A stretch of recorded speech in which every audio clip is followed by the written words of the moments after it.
Daniel was different. From a young age, growing up in the quaint town of Elmsworth, he possessed a mind sharper than most. He saw the world through a unique lens, analyzing situations from every possible angle. People were drawn to his intellect, often seeking his perspective on matters big and small. Daniel's mind was a powerful instrument, capable of dissecting complex problems and finding solutions others often missed. However, this blessing came with a hidden curse: overthinking. Daniel's brain, while brilliant, was also a relentless machine, constantly churning, analyzing, and dissecting every thought and experience.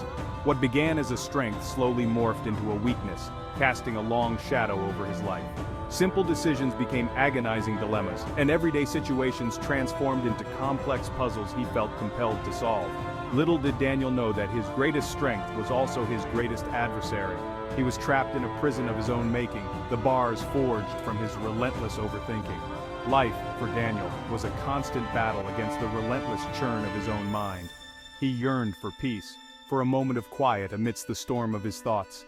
But peace, it seemed, was a distant shore, always just out of reach. Daniel's struggle with overthinking wasn't a recent development. It had been a constant presence in his life, shaping his thoughts and actions from a very young age. It had been his lifelong companion, a shadow lurking in the background of his happiest moments, always there, always whispering doubts and fears. As a child, while other kids played without a care, Daniel would get bogged down by what-ifs and should-haves. He would ponder the consequences of every action, no matter how trivial. A simple game of tag could turn into an existential crisis about fairness and the rules of the game. He would question why some kids were always it and others never were. School was a mixed bag for Daniel. On one hand, he excelled academically. His sharp mind absorbed information like a sponge, and he often found solace in the structured world of books and learning. But social interactions were a minefield. He found it difficult to navigate the unspoken rules and nuances of human behavior. He'd overthink every conversation, every joke, every glance, searching for hidden meanings that likely weren't there.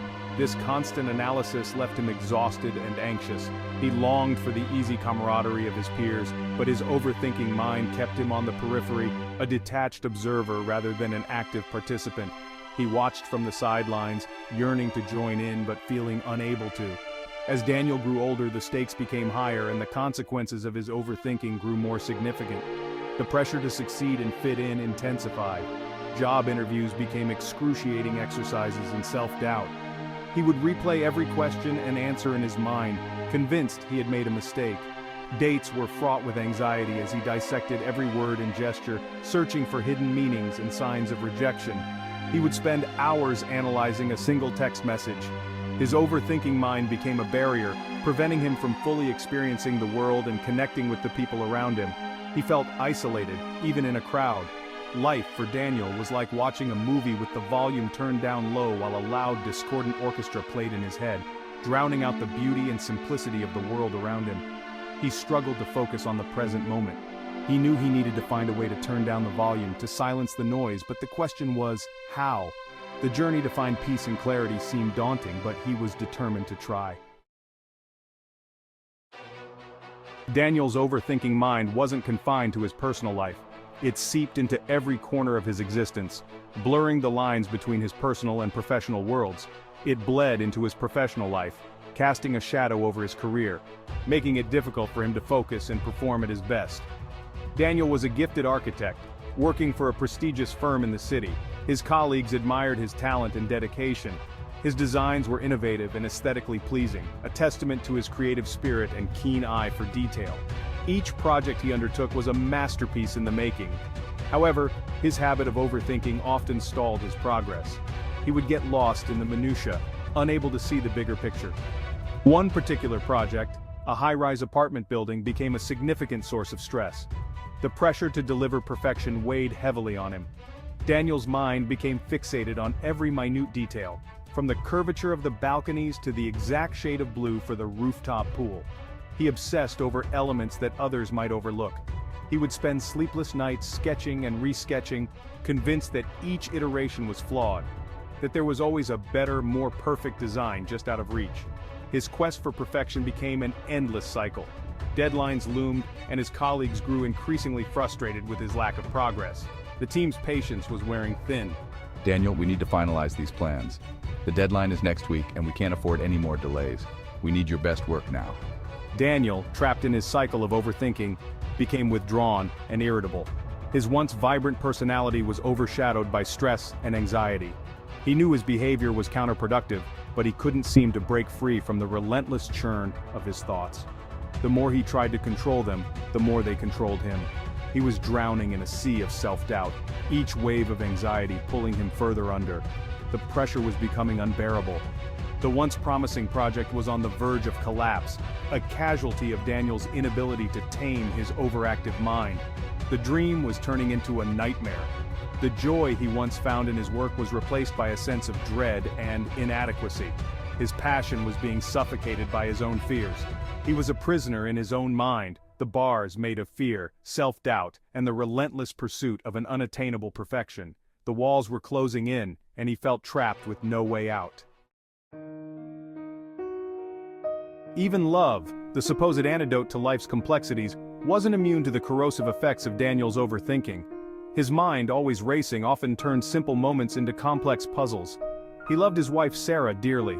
She was the light in his life, the one who made everything seem possible. She was his anchor, a beacon of warmth and understanding in the often turbulent sea of his thoughts. Her presence was a comfort, a reminder that he wasn't alone in his struggles. But Daniel's overthinking cast a long shadow over their relationship, creating a rift between them that neither of them knew how to bridge. It was as if an invisible barrier had formed, keeping them apart despite their love. Simple disagreements escalated into exhausting arguments as Daniel dissected every word, every inflection, searching for hidden meanings and ulterior motives. What started as minor issues often spiraled out of control.